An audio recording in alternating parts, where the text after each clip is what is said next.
ஸ்ருதி TV நேயர்களுக்கு வணக்கம். இன்றைக்கி நம்ம செம்மை நடத்தக்கூடிய ஊர் சந்தை நிகழ்ச்சிக்கு நான் உங்களெல்லாம் வரவேற்கிறேன். என் பேர் சங்கர். கிராமத்தில் நமக்கு கிடைக்கக்கூடிய இயற்கையான பொருட்களை இங்கே நமக்கு நகரத்தில் சந்தைப்படுத்தியிருக்காங்க. அதை பற்றி நம்ம பார்ப்போம் வாங்க. செம்மை சமூகத்தை சேர்ந்த ராஜராஜன் அவர்கள் நம்மளோட இருக்கார். அவர் இந்த முகாமை பற்றி என்ன சொல்கிறாருன்னு கேட்போம். செம்மை சமூகம் நடத்தும் செம்மை ஊர் சந்தை நிகழ்வு தான் இது. இந்த செம்மை சமூகம் அப்படிங்கிற அமைப்பு எப்படி உருவாச்சு அப்படின்னா, இந்த தற்சார்பு வாழ்வியல் அப்படின்றத ஒரு விஷயத்தை நம்ம முன்னெடுத்துக்கிட்டே இருக்கிறோம். இப்போது தற்சார்பு வாழ்வியல்னால் நோய் இல்லாத மரபு வழிபட்ட வாழ்க்கை முறையை வாழணும், ஒரு சிறந்த வாழ்க்கை முறையை நோக்கி பயணிக்கணும் அப்படின்னு எல்லாருக்கும் ஆர்வம் இருக்கும். அந்த மாதிரி ஆர்வம் இருக்கிறவங்களோட அனுபவ பகிர்வு தான் இது. அப்போ இந்த சமூக அமைப்பு கிட்டத்தட்ட ஒரு ஒரு ஒரு 3 ஆண்டு காலமாக இந்த சமூக மரபு வழிபட்ட வாழ்க்கையில் இருக்கிறவங்க அந்த இயற்கை விளைபொருட்கள், மரபு சம்பந்தமான மருத்துவங்கள், அப்புறம் மரபு சம்பந்தமான ஒப்பனை விஷயங்கள், இந்த மாதிரி மரபு வாழ்வியலில் இருக்கிறவங்க அவங்களோட அனுபவங்களில் ஏற்பட்ட தாக்கத்தில் இந்த விஷயங்கள்லாம் பண்ணுறோம். இப்போ இதில் என்னென்னா, இந்த மற்ற சந்தைக்கும் இங்கே என்ன வித்தியாசம் இருக்கும் அப்படின்னா, இப்போ இங்கே இருக்கிற சந்தைகளில் இருக்கிற எல்லா விஷயங்கள், நம்ம உணவு பண்டங்கள் ஆரம்பித்து உணவு பண்டங்கள், சீர்தானியங்கள், குடிநீர், அப்புறம் மரபு வழி சம்பந்தமான விளையாட்டுகள், அப்புறம் மரபு வழி மருத்துவங்கள், இப்போ இது எல்லாமே ஒரு சமூகமாக சேர்ந்து இதை நம்ம அனுபவத்தை கற்றுக்கிட்டவங்க தான் இங்கே பண்ணுறாங்க. அப்போ இங்கே இந்த கடையில் என்ன இருக்கும் அப்படின்னா, அறம் வழிபட்ட, அதாவது ஒரு விளைபொருட்கள் விவசாயிகள்கிட்டேருந்து வருது. அப்போ அந்த விவசாயிகள்கிட்டேருந்து வரும்போது அவங்களுக்கான வாழ்வாதாரம் கிடைக்குதா அப்படின்னா இல்லை. ஏன்னா இப்போ எல்லாமே ஆர்கானிக்னு நம்ம சொல்லிட்டோம். ஆர்கானிக்கில் பெரிய பிஸ்னஸ் ஆகிடுச்சு. அங்கே என்ன நடக்குது அப்படின்னா, விவசாயி கொடுக்குறது ஒரு 30 ரூபாய்க்கு கொடுக்குறாங்கன்னா இவங்க 100 ரூபாய்க்கு விற்கிறாங்க. அப்போ அங்கே என்ன நடக்குது அப்படின்னா, அந்த முழுமையான பங்களிப்பு கொடுத்தவனுக்கு அது போய் சேரல. அப்போ இங்கே என்ன வைக்கிறோம் அப்படின்னா, அந்த மாதிரியான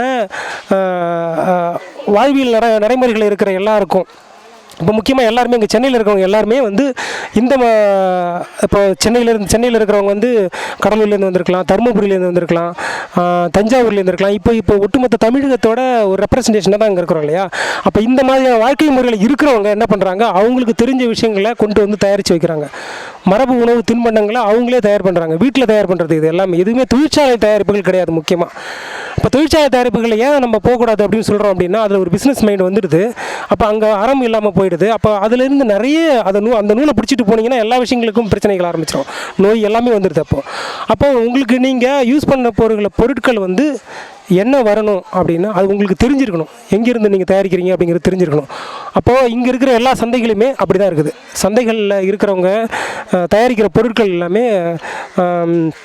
நம்ம உழவர்கள்ட்டேருந்து வர நேரடி விளைபொருட்களும், அப்புறம் உழவைகள் யாரெல்லாம் கொண்டு கொடுக்க முடியாத இருக்காங்களோ அவங்கள்ட்டேருந்து வாங்கிட்டு ஒரு நல்ல விலை வைத்து, அதாவது சாமானிய மக்கள் வாங்கக்கூடிய அளவுக்கான ஒரு விலையை வைத்து, அந்த முழு பலனும் நம்ம தயார் பண்ணுறவங்க, அப்போ அந்த கன்சியூமர் இருக்காங்க இல்லைங்களா. அப்போ கன்சியூமர் இருக்கிறாங்க, ப்ரொடியூசர் இருக்காங்க. ப்ரொடியூசருங்கிற நம்ம விவசாயிகள் தான். அப்போ இந்த விவசாயிங்களுக்கு முக்கியமான வாழ்வாதார பிரச்சனைகள் தீர்க்கிற வழியில் தான் நம்ம இது பண்ணுறோம். அப்போ அவங்களுக்கு பெரும்பங்கு போய் சேருது. அவங்களே இங்கே கடை போடுறாங்க. இப்போ இங்கே மண்பாண்டங்கள் பார்த்துருப்பீங்க. இப்போ இந்த தேங்காய் வச்சுருக்கவங்க எல்லாருமே ஊர்லேருந்து வந்தவங்க. அவங்க வெளியூர்லேருந்து அவங்களே நேரடியாக கடை போட்டு பண்ணுறாங்க. அப்புறம் செம்மை சமூகத்தில் இருக்கிற குடும்பங்கள் இருக்குது. நாங்கள் ஒரு 100 குடும்பங்கள் இருக்கோம். இப்போ இந்த குடும்பங்கள் என்ன பண்ணுறாங்க அப்படின்னா, அவங்களுக்கு முடிஞ்ச ஒருத்தவங்களுக்கு ஒரு மரபு தின்பண்டங்கள் பண்ணுறவங்க, ஒருத்தவங்களுக்கு முறுக்கு செஞ்சுருந்தால் முறுக்கு செஞ்சு எடுத்துகிட்டு வராங்க, ஒருத்தவங்களுக்கு குளியல் பொடி செஞ்சுருந்தால் குளியல் பொடி செஞ்சு எடுத்துகிட்டு வராங்க. அப்போ இப்படி ஒவ்வொருத்தவங்களும் அவங்களோட உழைப்பை போட்டு ஒரு மனித நேயத்தோடு கொண்டு இங்கே வைக்கிறாங்க. அப்படி தான் எல்லா ஸ்டாலுமே இங்கே இருக்கும். அப்போ அதுதான் இந்த சிறப்பு. இந்த ஊர் சந்தையோட சிறப்புங்கிறது என்ன அப்படின்னா, மக்களுக்காக மக்களே நடத்துகிற ஒரு சந்தை இது. அப்போ அவங்க என்ன ஒன்றா, இப்போ இங்கே வர்றவங்க என்ன பண்ணுவாங்க, இது நல்லா இருக்குது, இதை அப்போ நானும் செய்யணும்னு நினைக்கிறேன் அப்படின்றவங்க இந்த சமூகத்தில் இந்த சமூகம்ங்கிறது ஒரு ஒட்டுமொத்த ஒரு பெரிய குடும்பமாக தான் இதை நம்ம பார்க்குறோம். அப்போ இப்போ ஒரு குடும்பத்தில் ஒரு 5 பேர் இருக்காங்கன்னா, அந்த 5 பேரோட தேவைகளை பூர்த்தி செய்யணும் இல்லையா. அவங்களுக்கு தேவைப்பட்ட விஷயங்களை ஒரு சிறுதானியங்களாகட்டும், ஒரு மருத்துவமாகட்டும், இப்போ அவங்களே பண்ணுறாங்க. இப்போ தற்சார்புன்றது அங்கே தான் நம்ம விதைக்கிறோம். இந்த முக்கியமான அங்கே என்னென்னா, தற்சார்பை விதைக்கிறோம். இப்போ உங்களுக்கு தேவையானதை நீங்களே பூர்த்தி பண்ணிக்கோங்க. அப்படி இல்லைன்னா உங்களுக்கு என்ன தேவையோ அதை அறம் சார்ந்த கிடைக்கிற இடங்களில் போய் நாடுங்க அப்படிங்கிறது தான். அப்போ இதில் முக்கியமாக விவசாயிகளோட வாழ்வாதாரத்துக்கான ஒரு விஷயங்கள் நம்ம வைக்கிறோம். இந்த மாதிரி மரபு வழிப்பட்ட சம்மந்த விஷயங்கள் பண்ணுறவங்க எல்லாரையும் ஒன்று சேர்த்து இதை ஒவ்வொரு மாதமும் இதை பண்ணுங்கிறது தான் எங்களோட முதல் நோக்கம். இது முதல் நிகழ்வு. இப்போ அடுத்தடுத்த இது வந்து அடுத்த மாதம் இருக்கும். ஒவ்வொரு மாதத்துக்கும் இந்த மாதிரி சந்தைகள் கூடும். அப்போ நம்ம கருத்தை மட்டும் முன்வைக்கல, அதை கொடுக்குறோம் மக்களுக்கு. உங்களுக்கு நாங்கள் தேவையில்லை, இப்போ இதை ஒரு மாதத்தோடு போட்டு விட்டு போகிறதில்ல, அடுத்தது திரும்ப அடுத்த மாதத்துக்கும் இது இருக்கும். அப்போ இதில் இணைக்கிறவங்க இணைஞ்சிக்கிட்டே இருப்பாங்க. இது ஒரு பெரிய கூட்டமாக இருக்கும்.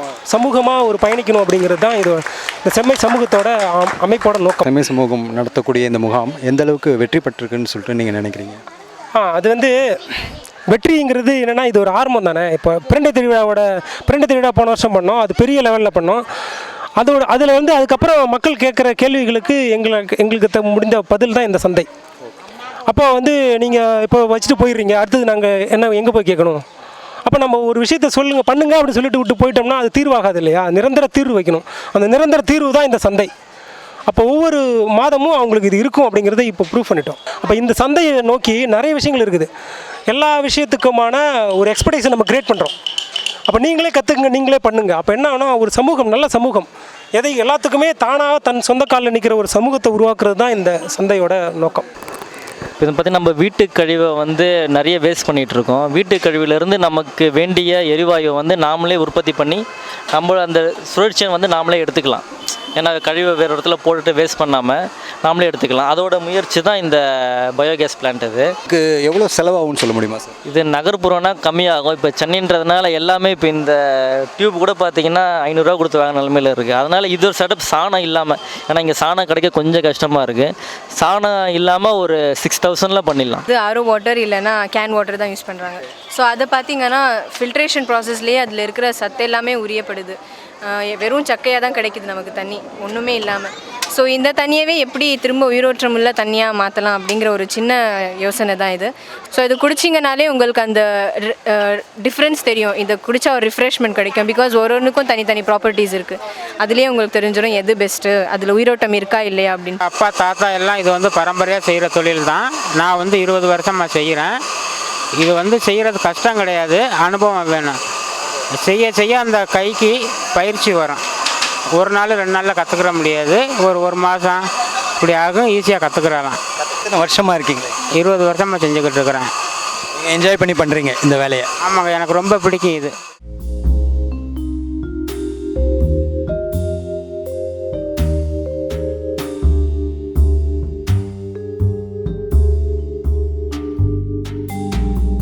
ரொம்ப ஈஸின்னு சொல்ல முடியல, பட் ஆனால் கொஞ்சம் எக்ஸைட்டிங்காக இருந்தது பண்ணுறதுக்கு. நீங்களும் வந்தீங்கன்னா இதெல்லாம் பண்ணி பார்க்கலாம். மேடம், இங்கே வந்து பார்த்ததில் உங்களுக்கு எந்த அளவுக்கு இன்ஃபர்மேட்டிவாக இருந்தது? ஜென்ரலாக வந்து மரபு வழி சார்ந்த பொருட்கள் யூஸ் பண்ணலான்ற ஒரு ஐடியா இருக்குது. ஆர்கானிக் ஃபுட்ஸ் போகலாம் அப்படின்ற மாதிரி யோசிச்சுருந்தோம். ஆனால் அதுக்கு எங்கே கிடைக்கும், என்னென்னலாம் சாப்பிட்லாங்கிற ஐடியா இல்லை. இங்கே வந்து இவங்கக்கிட்ட பேசினதில் இங்கே நிறையா ஐட்டம்ஸ் அவைலபிளாக இருந்தது. யார்கிட்ட வாங்கலாங்கிறதும் தெரிஞ்சுது. அதனால குழந்தைங்களுக்கு தேன் அந்த மாதிரி ஐட்டம்ஸு, எங்களுக்கு சிறுதானியங்கள் அந்த மாதிரியும் வாங்கியிருக்கோம். என்ன வாங்கினீங்க இங்கே? நான் வந்து தேன் வாங்கினேன், அதுக்கப்புறம் சிவப்பு அரிசி, அப்புறம் பருப்பு தானியங்கள், எண்ணெய் வாங்கினோம், அதுக்கப்புறம் தைலம் வகைகள் அந்த மாதிரி வாங்கினோம். ஸோ இது வரைக்கும் நீங்கள் பார்த்துராத விஷயங்கள், புதிய விஷயங்கள் உங்களுக்கு ஏதாவது தெரிஞ்சுதா? இதில் சிவப்பரிசி வச்சு ஒரு சாப்பாடு கொடுத்துருந்தாங்க. நான் பார்த்த உடனே அது நல்லா இருக்காதோ அப்படின்னு நினச்சேன் டேஸ்ட் வைஸு. ஆனால் சாப்பிட்ட உடனே எனக்கு ரொம்ப பிடிச்சிருந்தது. இந்த சந்தை வந்து எங்கள் கலீக்ஸ் மூலமாக தான் எங்களுக்கு தெரியும். ரொம்ப யூஸ்ஃபுல்லாக இருந்தது. இயற்கை வேளாண்மை பொருட்கள் எல்லாத்தையும் எப்படி உபயோகப்படுத்துறது, நம்ம எப்படி பழையபடி நம்ம வாழ்க்கை முறைக்கு போகிறது அப்படிங்கிறத பற்றி டாக்டர்ஸ் எக்ஸ்பிளைன் பண்ணாங்க. எங்களுக்கு இது ரொம்ப யூஸ்ஃபுல்லாக இருந்துச்சு. உங்களோட ஃப்ரெண்ட்ஸ்க்கும் நீங்கள் இதை பற்றின அவேர்னஸ் கொடுப்பீங்க இல்லையா? ஆமாம், அவேர்னஸ் கொடுப்போம். மேற்கொண்டு எங்கள் குழந்தைகளையும் வந்து வேக்சினேஷன் பண்ணாமல் இருக்கணும் அப்படிங்கிற மாதிரி சில அறிவுரைகள்லாம் சொன்னாங்க. அது எங்களுக்கு ரொம்ப யூஸ்ஃபுல்லாக இருந்துச்சு. ஊர் சந்தையில் வந்து சீர்தானியங்கள், அப்புறம் செக்கில் எடுக்கப்பட்ட அந்த எண்ணெய், அப்புறம் ஆர்கானிக் சொல்லக்கூடிய அந்த இயற்கை வேளாண் முறை மூலமாக உற்பத்தி பண்ணப்பட்ட விளைபொருட்கள் எல்லாமே இன்றைக்கி விற்பனைக்கு வந்துச்சு. கரும்பு, தேங்காயிலேருந்து இன்றைக்கி இவங்க கொடுத்துற இந்த இது வந்து வெட்டிவேர், மிளகு, ஜீரகம், அப்புறம் 2 சோத்தாங்கொட்டை கொட்டை இதெல்லாம் சேர்த்துருக்காங்க. அது தண்ணி அருமையாக இருக்குது குடிக்கிறது. ஆற்றுல அள்ளி குடித்த மாதிரி இருக்குது. ஸோ இங்கே வந்ததில் உங்களுக்கு ரொம்ப யூஸ்ஃபுல்லாக இருந்தது? ஆமாம், இது வந்து ஒரு வாழ்க்கையில் விடுதலை அடைகிற கட்டம் மாதிரி. இது தற்சார்புன்னு சொல்லுவாங்க. ஒரு மருந்து தலைவலிச்சுன்னா மெடிக்கல் ஷாப் போகாமல் இருக்கிறதுக்கும், எல்லாத்துக்குமே கல்வி, வேலைவாய்ப்பு, பொருளாதாரம், உணவு, காற்று, இது மாதிரி நம்ம மனுஷனுக்கு தேவையான அத்தியாவசியம் எல்லாத்தையுமே வந்து தன்னாலே நம்மளே அதை வந்து உருவாக்கி கொள்ள முடியும். அதுக்கு எந்த கார்ப்பரேட்டுக்கும் எந்த கம்பெனிக்கும் எங்கேயும் நம்ம கேம்பிரிட்ஜுக்கும் படிக்க வேண்டிய அவசியமே தேவையில்லை. ஸோ இங்கே என்ன வாங்குனீங்க? இங்கே வந்து நாங்கள் இன்றைக்கி நிறையா வாங்கியிருக்கோம். கிட்டத்தட்ட 2,000-3,000 ரூபாய்க்கு நான் வாங்கியிருக்கோம். நல்லெண்ணெய் 3 லிட்டர் வாங்கியிருக்கோம். 320 ரூபாங்கிறது ஒரு சரியான விலை இன்றைக்கி இருக்குது. அப்புறம் உளுந்தங்களி சாப்பிட்டோம், நல்லா இருந்துச்சு, எல்லாமே இருந்துச்சு. ரொம்ப இன்றைய சூழ்நிலைக்கு வந்து மனிதர்கள் இன்றைக்கி இயற்கையை நோக்கி போய்கிட்டு இருக்க இந்த நேரத்தில் வந்து தற்சார்பு வந்து ரொம்ப முக்கியம். பேத்திகளுக்கெல்லாம் தெரியாதேங்கிறதுக்கோசரம் தான் இதெல்லாம் காமிப்போம் அப்படின்னு கூட்டிகிட்டு வந்தோம். இன்றைக்கி இந்த தப்பு ஆட்டம் ஆடினதெல்லாம் அவங்களும் ஆடிடுறாங்க. கொஞ்சம் ஸ்டெப்பு சொல்லி கொடுத்தாங்க, குழந்தைங்கள்லாம் ஆடினாங்க. இப்போ இங்கே என்னெல்லாம் இருக்குது என்னன்னுட்டு பல்லாங்குழி வாங்கினோம், குழந்தைங்களுக்கு கற்றுத்தரலாம் அப்படின்ட்டு பல்லாங்குழி வாங்கினோம் நாங்கள். ஆனால் ஆக்சுவலாக எனக்கே இந்த தெனை சாமையெல்லாம் எப்படி இருக்கும்னு தெரியாது. நான் கிராமத்திலே பிறந்து வளர்ந்தாக்க கூட நான் அதெல்லாம் பார்த்ததில்ல, எனக்கு தெரியல. இங்கே தான் வந்து பார்த்து அதெல்லாம் எப்படி இருக்குன்னு கண்டுபிடிச்சோம்.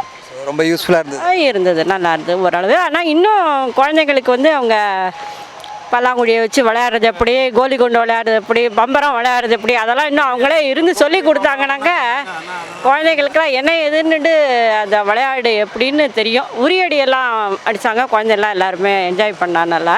சென்னையில் ஊர் சந்தைன்னு சொல்லி ஒரு நிகழ்வு இங்கே இன்றைக்கி ஆரம்பிச்சிருக்காங்க.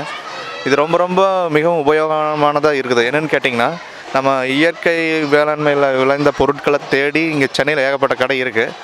ஆனால் அந்த கடையில் அவங்க விற்கிறதெல்லாம் உண்மையான இயற்கை வேளாண்மை முறையில் விளைவிக்கப்பட்ட பொருளாக அப்படிங்கிறது வந்து நமக்கு சந்தேகம் இருக்கும். பார்த்திங்கன்னா ரசாயன உரங்கள் போட்டு விற்றதையும் வந்து இயற்கை லேபிள் ஒட்டி விற்றுடுறாங்க.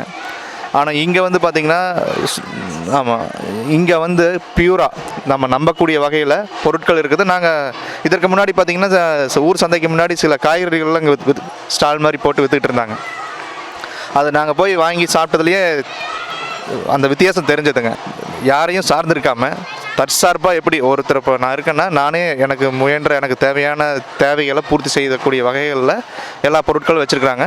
இது ஒரு சென்னையில் இது ஒரு அருமையான ஒரு நிகழ்ச்சிங்க. வாழ்வியல் மருத்துவம் அப்படின்னு அரங்குகள்லாம் வச்சு கருத்துக்கள் சொல்கிறாங்க, எப்படி மருந்தில்லா வாழ்க்கை முறையில் நம்ம வாழ்கிறது அப்படின்னு எல்லாம் மிகவும் நல்ல உபயோகமாக இருக்குதுங்க. ஊர் சந்தை நிகழ்ச்சி உங்களுக்குலாம் ரொம்ப பிடிச்சிருக்கும்னு நினைக்கிறேன். ரொம்ப இன்ஃபார்மேட்டிவான ஒரு ப்ரோக்ராமாக இருந்தது. ஸோ இந்த மாதிரி நிறைய நிகழ்ச்சிகள் உங்களுக்காக காத்துட்ருக்கு ஸ்ருதி டிவியில். சப்ஸ்கிரைப் பண்ணுங்கள், கமெண்ட் பண்ணுங்கள், லைக் பண்ணுங்கள், சப்போர்ட் பண்ணுங்கள். தேங்க்யூ.